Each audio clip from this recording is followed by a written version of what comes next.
Hi, everyone. Thank you so much for coming. My name is Stacy, and I'm a bookseller and the events coordinator at Belmont Books. Belmont Books, for those of you who are not familiar with us, is an independent and locally owned bookstore in Belmont, Massachusetts. Before we begin, I'd like to let you know that we have a number of virtual events coming up, including the launch of Gary Goldstein's The Last Birthday Party, which he will discuss with Susan Walter on August 16th, and 2 panels for Bookstore Romance Day on August 21st. You can register for these and our other events on our website, belmontbooks.com, which is also where you can purchase tonight's book, The Showgirl, and signed book plates are available. If you have any questions for the authors, please put them into the Q&A section and we will get to as many questions as we can. We're very excited to welcome Nicola and Fiona, and I have to say it is also my personal pleasure to be hosting this event as I love both of the authors' books, so I can't recommend them enough. I want to tell you a little bit about the authors and then I will turn the event over to them. Born in England, Nicola Harrison moved to California where she received a BA in literature at UCLA before moving to New York City and earning an MFA in creative writing at Stony Brook. And can I just say that Stony Brook is my alma mater, so that was fun to see that you got that there. Yeah. She is a member of the Writers' Room and has short stories published in the Southampton Review and Glimmer Train and articles in Los Angeles Magazine and Orange Coast Magazine. She is also the founder of a personal styling business, Harrison Style. In addition to The Showgirl, Nicola is the author of the novel Montauk. Prior to writing novels, Nicola worked as a fashion journalist in New York City and now lives in Manhattan Beach, California, with her husband, 2 sons, and a high-maintenance chihuahua named Lola. Fiona Davis is the New York Times bestselling author of 5 novels, the most recent being The Lions of Fifth Avenue. Fiona's books have been translated into more than a dozen languages. Fiona began her career in New York City as an actress, where she worked on Broadway, off-Broadway, and in regional theater. After getting a master's degree at Columbia Journalism School, she fell in love with writing and worked as an editor and a freelance journalist before settling down as an author of historical fiction. Fiona currently lives in New York City. And without further ado, I will turn the event over to Nicola and Fiona. Thank you. Thank you, Stacy. And hi, Nicola, how are you? Hi, Fiona, I'm good. How are you? Good, good. I am thrilled to be able to talk today with you about The Showgirl. I just want to make sure everybody sees this gorgeous cover. It just came out on Tuesday. Huge congrats for that. Thank you. And yes, this book has made such a splash, as did your first book, Montauk. And for this book, one of the reviews was from Booklist. It said, full of surprises and romance, Harrison's novel keeps readers turning the pages. Fans of Elizabeth Gilbert's City of Girls will drink this up. Now that's the kind of review that you want. It was amazing. So I hope your week is going well. We're thrilled to be here. And thank you everybody for supporting Belmont Books, for supporting your local independent bookstore, which is so important. And I can't recommend this book enough. So just to start out, can you just give us an idea of what The Showgirl is about? Sure. So The Showgirl takes place in the Roaring 20s, at the tail end of the Roaring 20s, and it follows the story of Olive McCormick, who is determined to become a Broadway showgirl in the Ziegfeld Follies. And she basically shows up to New York City and knocks on Florenz Ziegfeld's door, the big Broadway producer, and basically demands a role in the show. So we go on this wild journey with her on her ups and her downs, her hardships and her triumphs, from the theater district in New York to the West Village in New York City, up to the Adirondacks in upstate New York. And we go on this adventure with her, but of course there's a love story. And she meets a gentleman, Archie Carmichael, who's the first man who's ever really accepted her for her independent modern ways and her passion for success. And, they fall in love, but everything is not as it seems. She has a secret in her past that threatens to derail her road to happiness. And she has to decide in the end if she's willing to reveal this secret and give up the life she loves for the man she loves. Oh, that's so well put. And what I love about the book so much is Olive is such an ambitious yet flawed heroine. Yes. You know, she really, she swings for the, what's that phrase? So you can tell I don't know sports. Swings for the You're asking benches or something. Yeah, put it in the chat, please.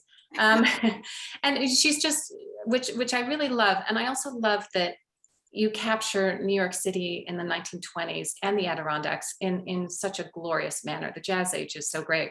And what inspired you to write this book? Well, actually, it's funny. When I first started thinking about writing my second book, I had no idea I would be writing about a showgirl or a Ziegfeld Folly. I actually had written an article for a travel magazine about this place up in the Adirondacks called The Point. And it's a luxury hotel where you can go and stay now. It's like $2,000 a night to stay there. And it's up in the woods, and you go hiking during the day and boating. And then at night, they have these cocktail parties where you have to dress up. You know, men wear tuxedos, women wear cocktail attire. And I was writing about this, and I realized that it was originally owned by William Avery Rockefeller II. And then I realized that there were all these other, they're called great camps out in the Adirondacks that these wealthy industrialists built as their family compounds at the turn of the century. And I just found it fascinating. And I started thinking, oh, you know what? I should set a book up there. But I'd never been to the Adirondacks, let alone to one of these great camps. So I thought I better do a bit of research first. So I went up to the Adirondacks with my husband and my son and the dogs. We drove up and we stayed at this place called White Pine Camp, which is not the place I wrote about. It's another one of these camps. But, you know, you say camps, but it's actually very luxurious, you know, rustic cottages and everything. So we were getting a tour the next morning by this local historian, Ed Newberger. And he was telling us all about the architecture and, you know, the cottages, and there's a bowling alley and a tennis court and a lake house, and it was all good stuff. And then he just casually mentioned that the original owner of this place, his wife was a Ziegfeld Folly.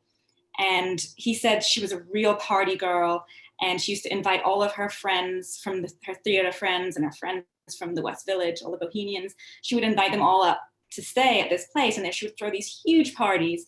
And he also mentioned that she insisted that nobody should walk more than 500 feet without a drink in their hand. So she set up bar carts on the hiking trails every 500 feet with bartenders. And I looked at my husband and I was like, I think I just found my way into this story. So it went off in a totally different direction from what I thought I was going to be writing about. And it just went off from there. Oh, that's wonderful. How perfect. Because you already get the sense of personality of that woman, which you can place right into your character. Right. But the rest is fictionalized. Like, it was only that little glimmer. And I looked her up. I'm like, what else is there about her? And there's not very much about her. So it's all fictionalized from there. But all I needed was that little spark to get my imagination going. And what kind of research did you have to do for the book in terms of the 20s, the Ziegfeld Follies? How did you get there? Because it's so specific and the details are so divine. Yeah, I mean, I did a ton of research, just, you know, reading books about New York in the 20s during Prohibition and the Flappers and, you know, all of that fun stuff. And then a lot of research about the Ziegfeld Follies and their, you know, rigorous rehearsal schedule and the costumes that they wore and, you know, all of those details. And one of the best, you know, books that I read was this memoir that was written by Doris Eaton Travis called The Days We Dance. And so at age 14, she was the youngest Ziegfeld Folly ever. And at age 14, she was on the stage dancing. And this woman ended up living to be 106. And for her 100th birthday, she performed on stage at the New Amsterdam Theater, which is where the Ziegfeld Follies took place. And she led a line of 24 showgirls in the conga line. So I think the dancing kept her young. So this book was great because it's all about her theatrical family, and her sister was also one of the Ziegfeld Follies, but she was actually in the Midnight Frolic, which was the late night review that he did. So that was really helpful. And then another book that was like my Bible while writing this was called The Ziegfeld Touch. And this book had all the details of every single show, every single number that they sang and danced. It had pictures of the programs for each of the Ziegfeld Follies. So it was like a treasure chest. Oh, that's perfect. That's exactly what you want Yes. when you're and did you dance when you were younger? Did you have any dancing experience? I danced. Wow. I started very, very young, and then was very serious about it until about 14. At one point, I was going to go to a private boarding dance school in England, and I didn't end up pursuing it. And then at about 14, 15, other things became cool. I mean, I was a cheerleader in high school, so I guess I continued it, but like the ballet and everything like that, I kind of gave up. You can tell it's in the story. You can tell that you know what you're talking about. It's pretty amazing. And what I love about this book is a lot of it is about female ambition and female drive at a time when, women had certain roles they had to fulfill of being a wife and mother and that kind of thing. What drew you to that, to writing about that as a theme?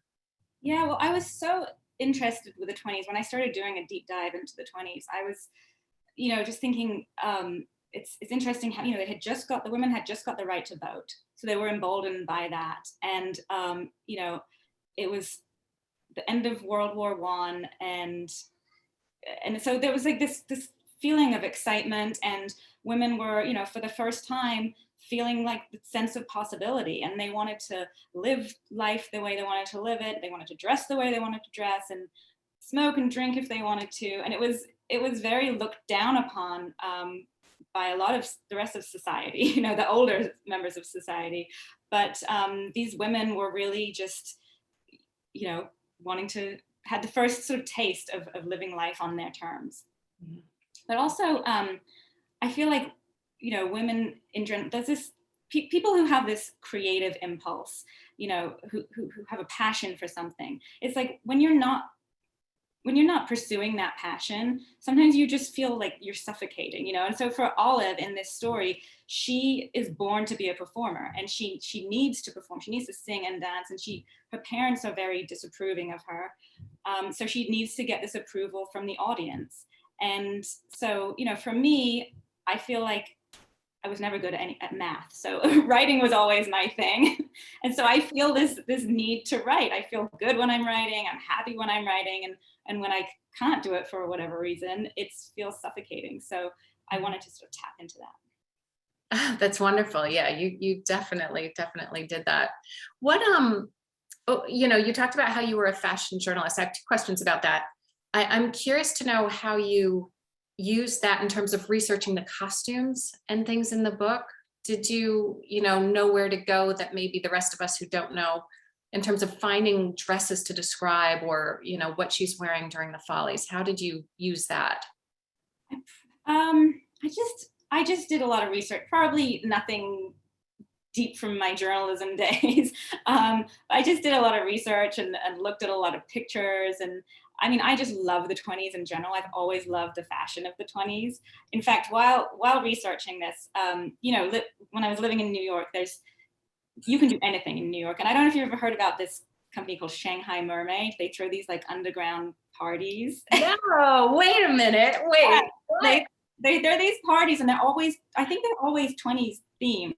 And they're someplace down, you go downstairs and you get there. And so, in the name of research, my friend and I dressed up in our 20s costumes, outfits, did our hair and makeup, and went to this party. And there was like a jazz 20s band, and there were flamethrowers and dancers, and it was really fun. So, did some of that in the name of research.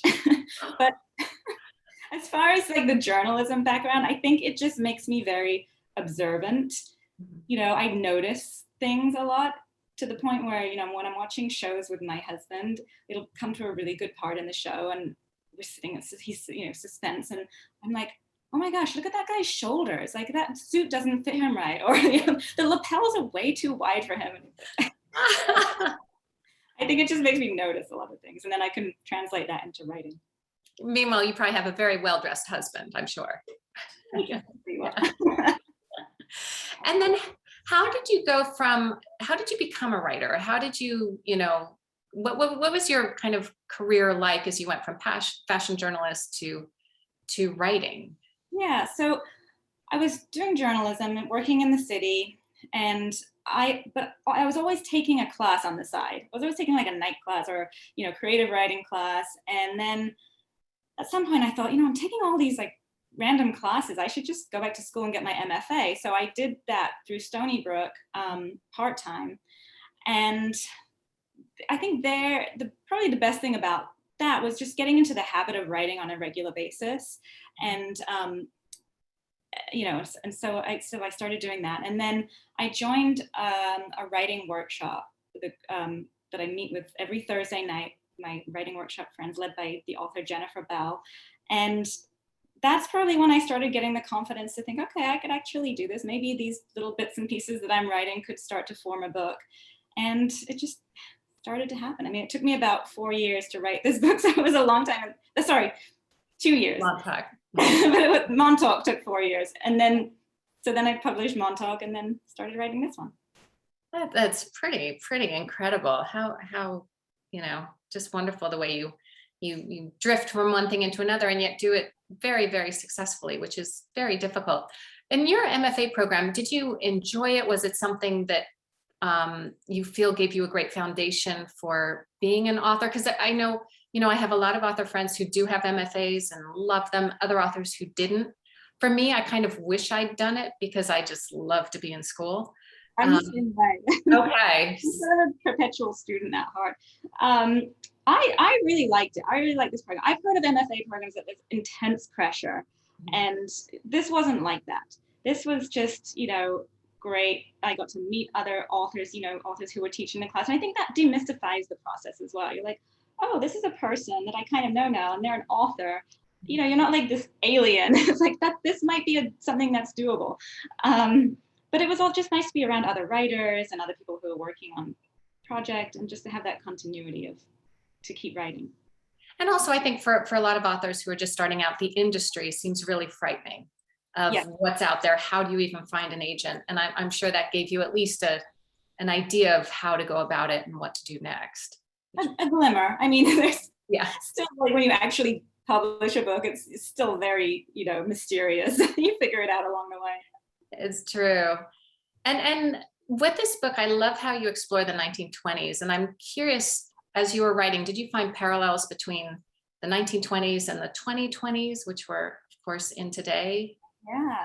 Yeah. So I've read some articles where economists are, sort of comparing the 1920s to the 2020s. And I mean, the thing about the 20s is, like I said earlier, they just got out of a World War I.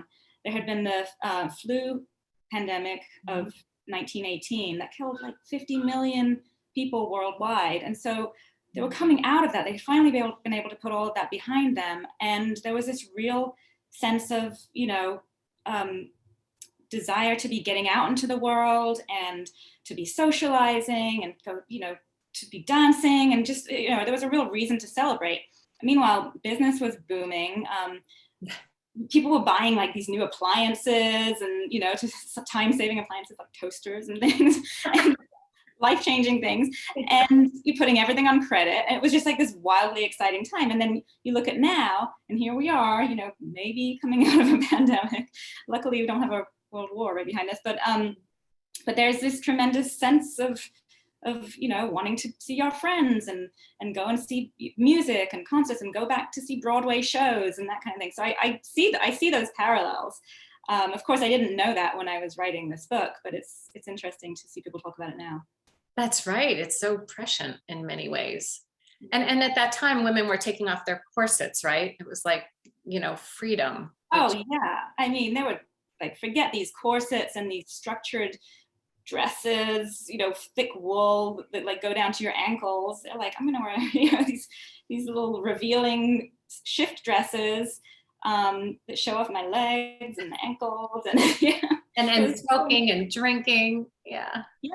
And wearing makeup and cutting their hair short. And so it's just like totally liberating. I can imagine. I mean, you think about now, like the small changes that take place in fashion, it's like, oh, well, we're now going from a skinny jean to a boy. They're like these minute little changes, or a mid-rise to a high-rise pant. But then it's so drastic, the changes in the way they dressed. So you can kind of understand why the older section of society, like the parents, were just completely dumbfounded by this drastic change.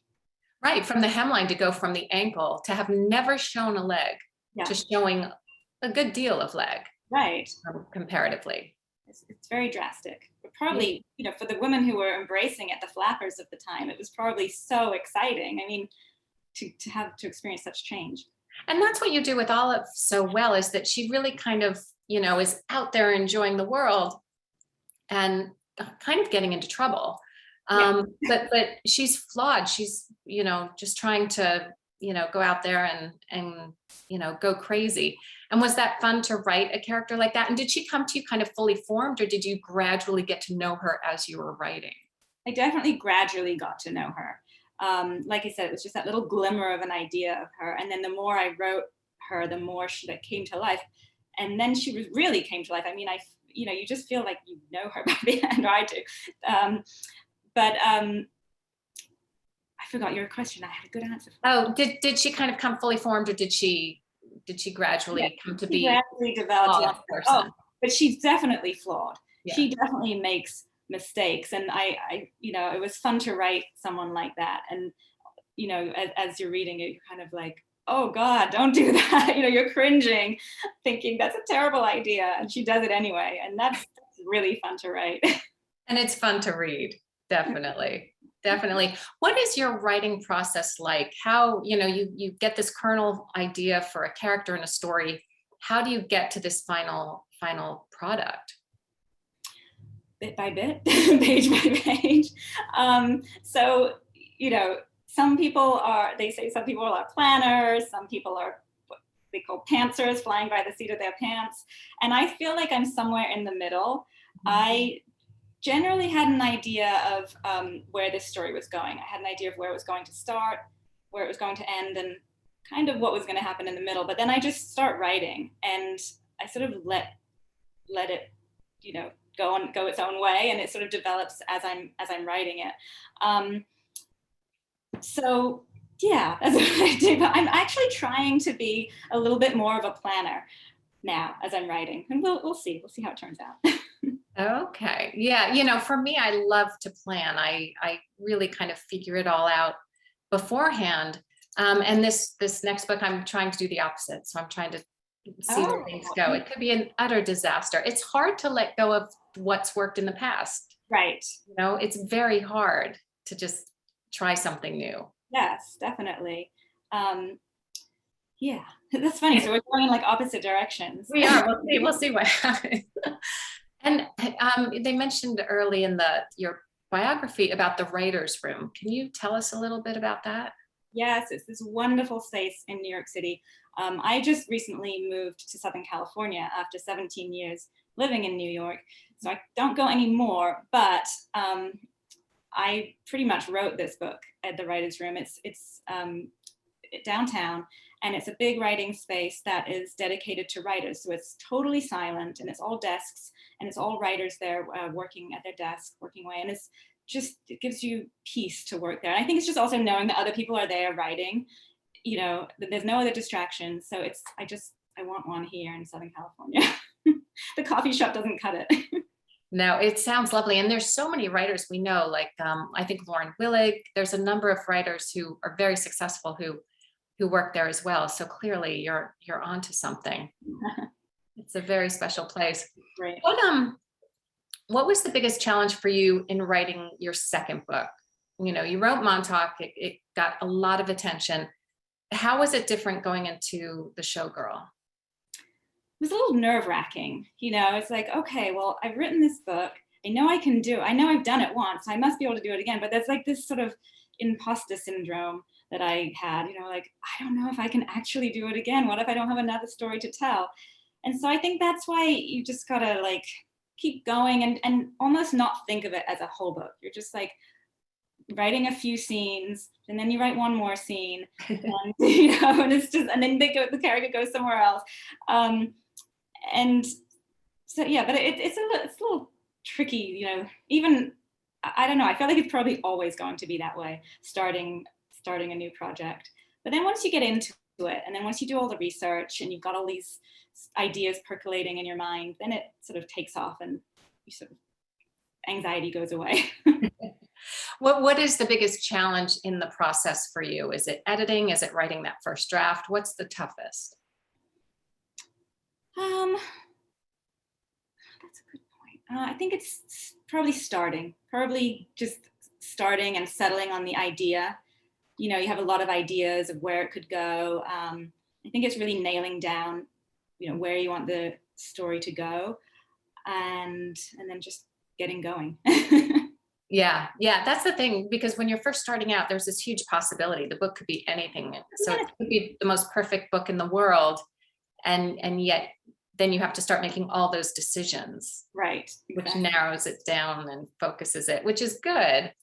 But Yeah. I find it hard to leave that sense of possibility. And, you know, I can go around for a good month of just, yeah, I have an idea. Right, exactly. It's going to be great. Don't worry. And what about their names? I love your main characters' names. Where did they come from? How did you find them? And then I'm also curious, if you were going to cast the movie, who you would have for Archie and Olive. So the names came from that original owner and Okay. his wife. And you know, they're fictionalized characters, but you know, I learned about them, and then their names just stuck with me. And I was like, I should pick different names because I'm gonna go in all these different directions with their lives that their real lives probably didn't go in. But I wanted them. I wanted those names, so I kept their first names, Olive and Archie. They're perfect. And I just fell in love with those names. Yes. And so who would you cast? Now you live in California. Yeah. You know, you're right there with the movie industry. So who would you cast in the movie? Okay, well, I think Emma Stone would be a fantastic Olive. Oh, she's perfect. She can also sing and dance. Yes. And also, I mean, if Emma Stone is busy, I also like the idea of, is it Anya Taylor-Joy from Queen's Gambit? Oh, yes. Yeah, I mean, I think she would be great too, but that would be like a darker version of it somehow.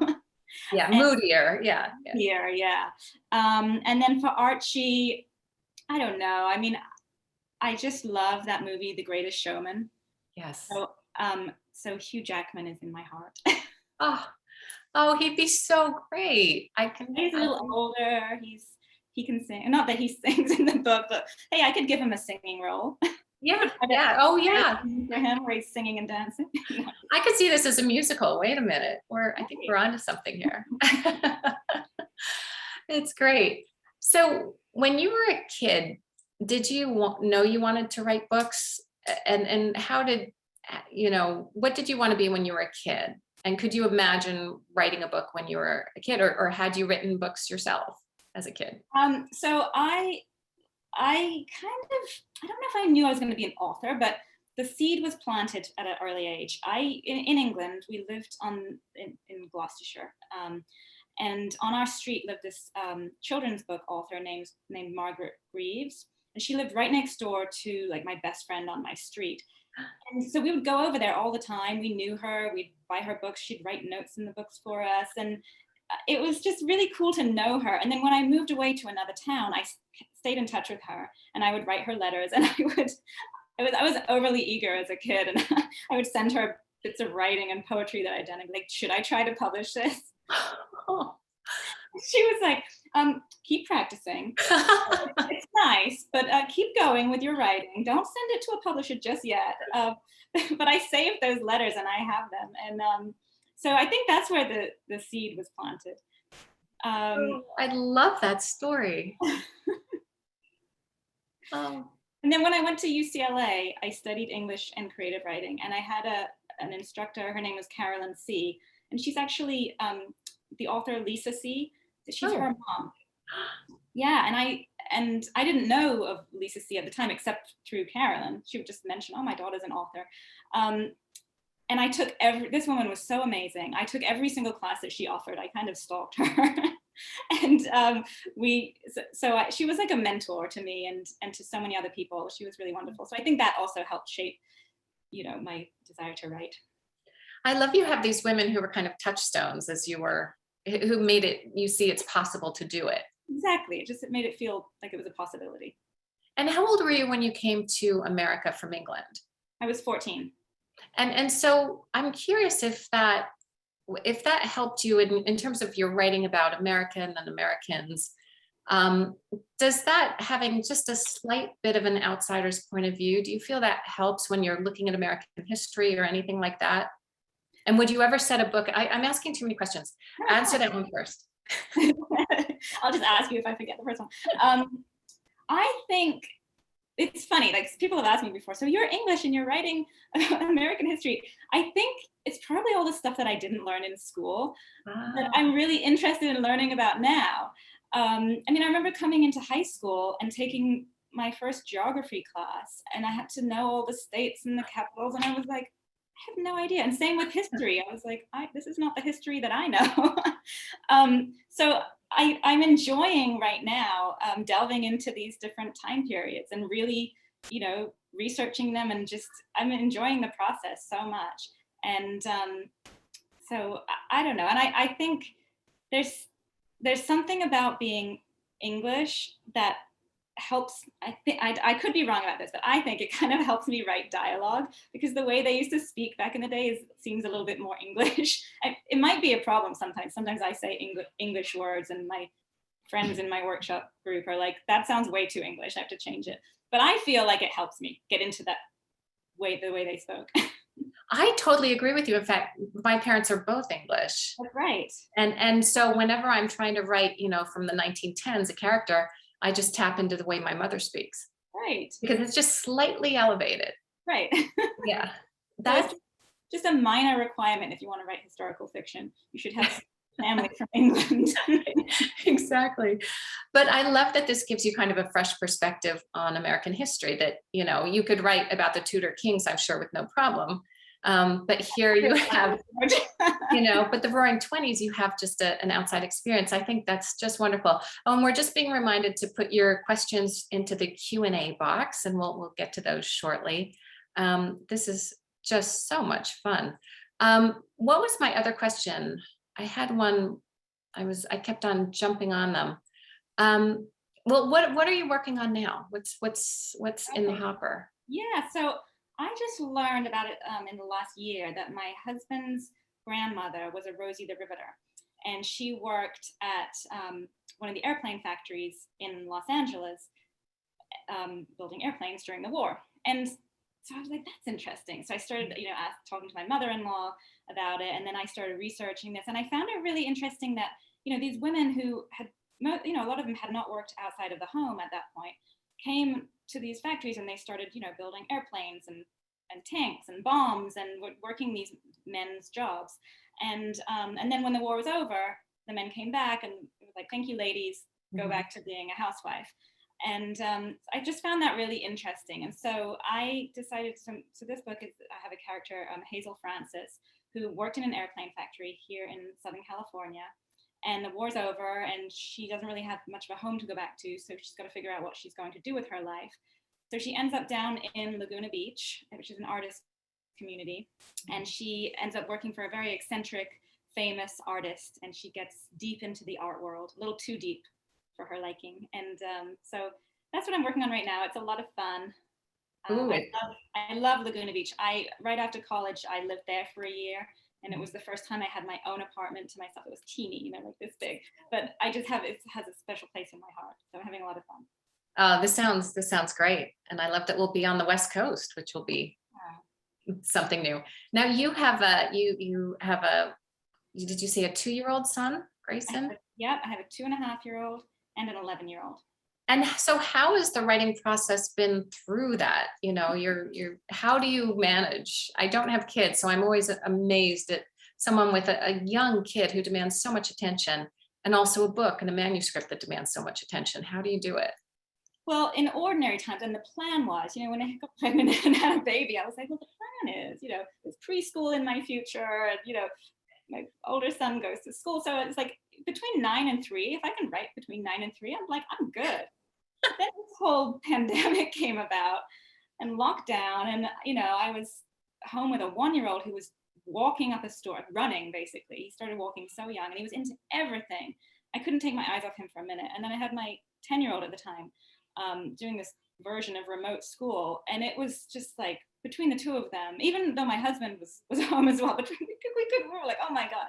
And I had this panic moment, like, oh my gosh, I'm never going to be able to write again. You and I talked about this a couple of times, and I really thought I was done. That's it. I could never write. And then, then my husband and I figured out like this schedule where we would do 2-hour shifts.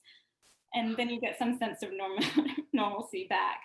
And now, things are better, and school is in the near future. So I'll go back to that 9 to 3 schedule.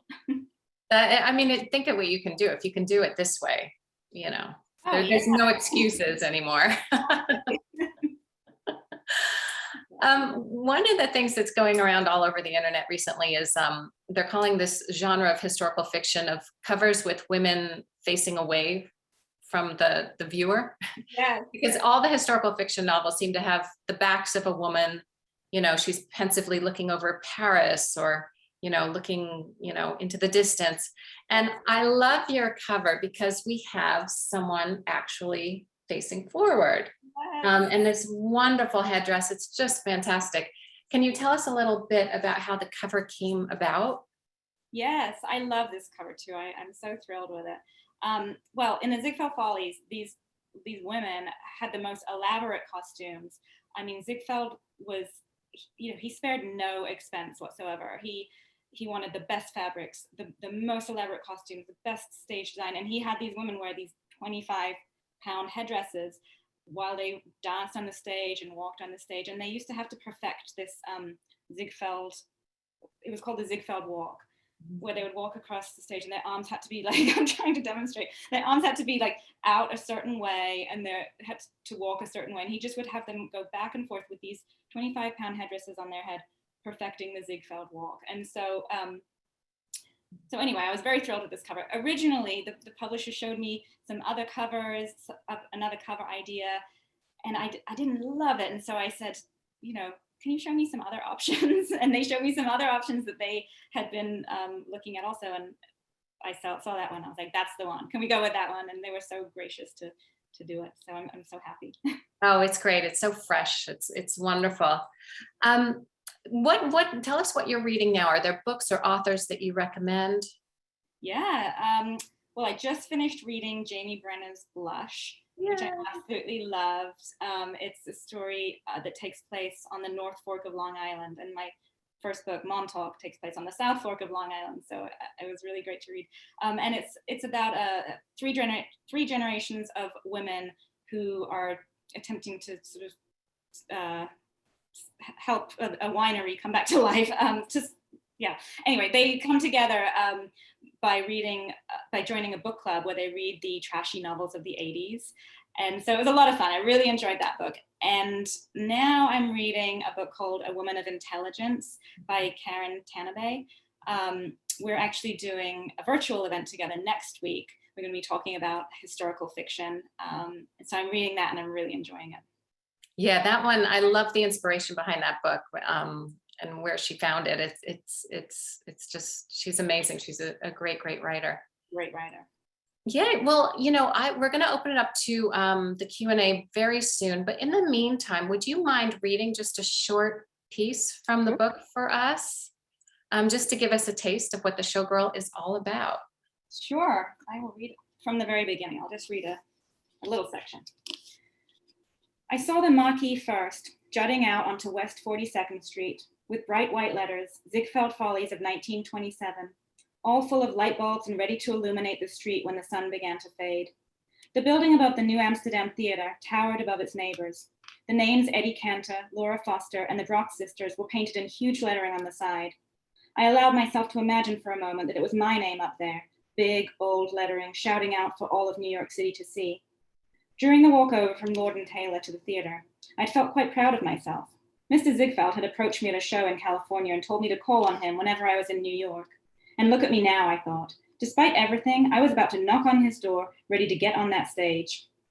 A twinge of nerves flooded through me as I approached the theater entrance, but I shooed them away. Inside was equally impressive. Black and white marble floors, elaborate carved wooden friezes, illustrations of beautiful women adorning the walls. But there was no one in sight. The box office windows were closed. The glass doors to the theater were locked. Looking around, I could see no indication of where to go. So I called the elevator and heard the churning of machinery as it slowly made its way down to the lobby. "Good morning, miss," the elevator attendant said as he opened both doors. "How can I help you?" "I'm here to see Mr. Ziegfeld." It's a great way to start. Well, it's a wonderful, wonderful book. It's you did such a good job, and it's getting so much attention. It's been on a ton of books to read lists, which is well deserved. And so now I think we'll turn it back to Stacy and open it up to a Q&A. Hi. So I think, Fiona, you have read the minds of most of our audience members and asked most of their questions. But I think there are a few maybe you didn't cover. Let's see. Lois asked, "I'm curious about the author that lived next door to your best friend when you were children. What was her name, and are there any books that she was famous for?" So her name was Margaret Greaves, and the series that she wrote was Charlie, Emma, and Albrecht, and it was about two young kids who had a pet dragon. I was trying to think if it was a dinosaur or a dragon. And I have all of them on my bookshelf at my parents' house. Great. Tony was curious about the fact that a lot of books have been written about women leaving the factories after World War II, and I guess wondering what your take is going to be on that. I'm sure you don't want to say too much about it, but if there's maybe a unique twist or something that you might want to share with us. Yeah, so my story really takes off as the war ends. So it goes off in a different direction. It really mostly is about the art world and down in Laguna Beach during the 1940s. And there's a wonderful art festival down in Laguna that started back in the 30s, and that's involved in this story. That's great. So I was asking, Nicola, I was asking Fiona before you came on about how you two knew each other, and she was telling me a little bit about this virtual happy hour Yeah. that you both go to. I was wondering if maybe you wanted to share a little bit about that with people. Yes, it's been my savior through this for all of us, I think. I mean, we started meeting on Zoom when we were all on lockdown and at home, and we were all kind of in panic mode, but I was just describing some of my panic mode with my young kids. And we just would get on Zoom and chat with each other. And Fiona had a book coming out at that time, when all the bookstores were closed. And so we were just like cheering each other on and helping each other out, I think, and complaining. And we just kept it going. We still meet on Thursdays and chat about our writing and everything. So it's been wonderful. It's just a nice resource for, because even if you've published a few books, you still have questions about, am I doing this right? And, not only about the writing process, but also about the industry at large and, what should I do about this? Or I have this conundrum. And just to have this wonderful group where you can be open and, share what you're going through. It's just been great. We all adore each other. And the best is whenever there's a pub date looming, the other ones all get together and have a secret text chain where we come together to put together some ridiculous short movie to celebrate the publication. So if you go on any of our Instagrams, if you go on Nicola's, you'll see hers that we put together for the Showgirl, and they did a wonderful one for mine. We're insane. It's fun though. That's so nice. I love that. The feathered headbands. Yes, a couple people have seen it clearly on the chat. When I saw that on the publication day of my book on Tuesday, I was having breakfast with my husband and my son, and I just started screaming, and then I started crying. I was just so excited to see it. It was so fun. That's great. So do you think this will continue post-pandemic? I hope so, because I moved to California, and so I love keeping the connection going. And what's nice is we really all met from going to each other's book talks before we really knew each other. So I think we were trying to figure out today that a lot of us kind of got to know each other at Jamie Brenner's book talk for one of her early books. And you know, so it's just a lovely crew that we kind of met through the New York scene, which is so supportive and wonderful. And now it doesn't matter that Nicola has, you know, absconded to California. It's as if we're all in the same room. Yeah. Right. Except Nicola's 3 hours behind. Yeah. I know. Happy hour starts early for me on Thursday. Yeah. Right. Well, that sounds like a lot of fun and definitely making the best of the circumstances, I would say. Yeah. Silver lining. Yeah. So what was it like for both of you coming out with books during the pandemic? And was it hard? I didn't have a book coming out during the pandemic. Well, I had the paperback of Montauk, but Fiona, you have to speak to this because your book, Lions of Fifth Avenue, came out. Yeah, Lions came out in August, which was not so bad because, you know, everything kind of went in lockdown in March. And so for the authors who had books coming out in April and May, it was just confusing because no one knew how to sell a book, you know, when you can't go out and tour or can't go to bookstores. And then Zoom really kicked in. And again, just the supportive community, things like Friends in Fiction formed on Facebook, where it's 5 authors who were supporting other authors who had books coming out. Or Caroline Levitt and Jenna Bloom created something where, you know, they had supporting debut authors and really helping people out. And Mighty Blaze. Yeah, so Mighty Blaze, that's it. And so that was great. And so by the time my book came out in August, it felt like it was almost like old hat. You know, we were used to Zoom, and we were off to the races. And I have to say, it was kind of nice not having to change planes every day and go to a different state and, you know, get confused as to where I was or how I was. It was doing it from the comfort of my home that time was great. But I don't know about you, Nicola, but I just really miss that one-on-one interaction with readers where you're in the signing line and, you know, they share something that, you know, that Olive meant to them, that she reminded them of their grandmother or something like that. Yeah, that's really special.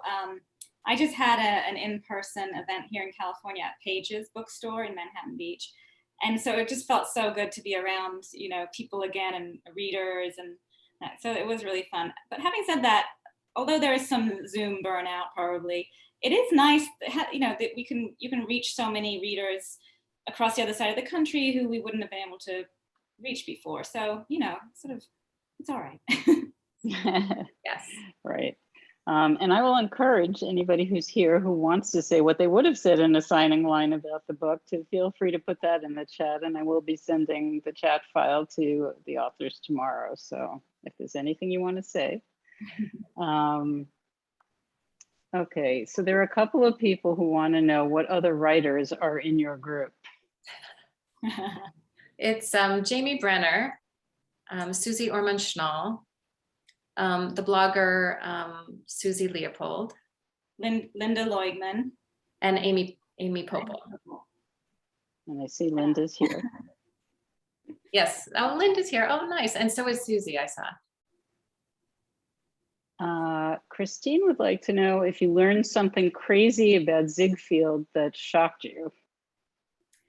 Yeah, I mean, he was a total perfectionist. He, like I was saying earlier, he spent so much money on these performances. You know, you think about when you go to a Broadway show now, you expect to be wowed. Like, you know, the stage is going to be amazing. The costumes are going to be great. You know, you're going to have a good time to see this like spectacular show. But this was the first time. I mean, he really like paved the way for Broadway shows and went above and beyond.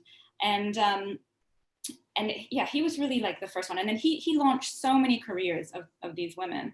He was definitely a womanizer as well. And he married a couple of the Ziegfeld Follies and had affairs with others. But it was interesting to see what a perfectionist he was. And he knew exactly what he wanted in a woman, like for his show. He knew the exact proportions. He said that like if he could just see their neck, then he knew exactly what their leg and ankle would look like. And one detail that I thought was interesting that I included in the book, he used to have a clear plastic mask that he would like hold up in front of a woman's face to see how symmetrical their features were and if they were symmetrical enough to be on his stage. Wow. Crazy. And very high standards. I don't know if I would make it. I don't know how symmetrical I am. That's pretty wild. Fiona, did you have any other questions that you wanted to ask? I think we've covered a lot. Is there anything that we haven't asked, you know, that you wish you've been asked this week, Nicola? Is there something that you're like, oh yeah? I don't know. I feel like we covered a lot of ground. I feel like we got all the good stuff in. Yeah, we gotta leave some details for people who actually read the book. I guess one question is, you know, what advice would you give to someone who wants to write a book or to write historical fiction? Well, advice for writing, I would say find yourself a group of writers who you trust. I mean, my writing workshop has been so amazing. I've been in this workshop for, I think, like 9 years. Again, it's that consistency.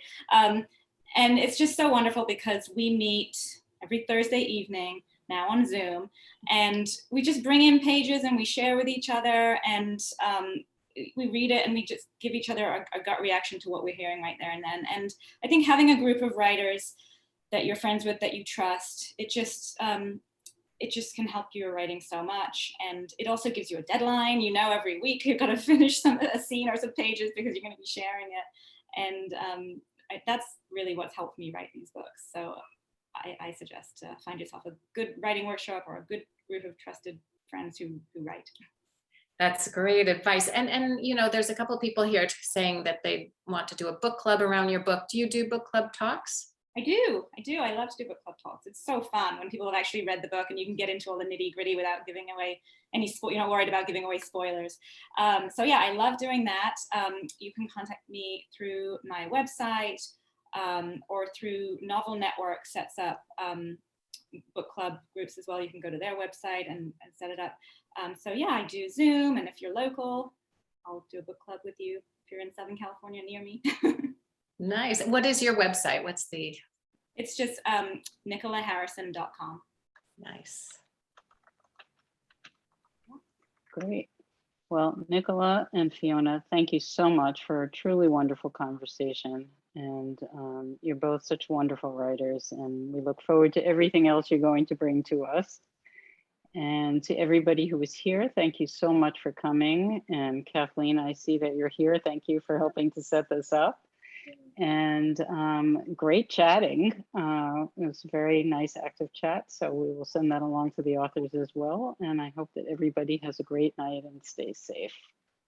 Thank you so much for having us. This was so fun. I hope that some of you will buy the books from Belmont Books. They have signed book plates. And Fiona, thank you so much. This was so fun chatting with you. Really appreciate it. My pleasure. I learned so much about you that I didn't know, which was awesome. Great. All right, and thank you, care, Stacey. everyone. Thanks for having us. Thank you. Nice to meet you both. Thanks. Good night. Bye.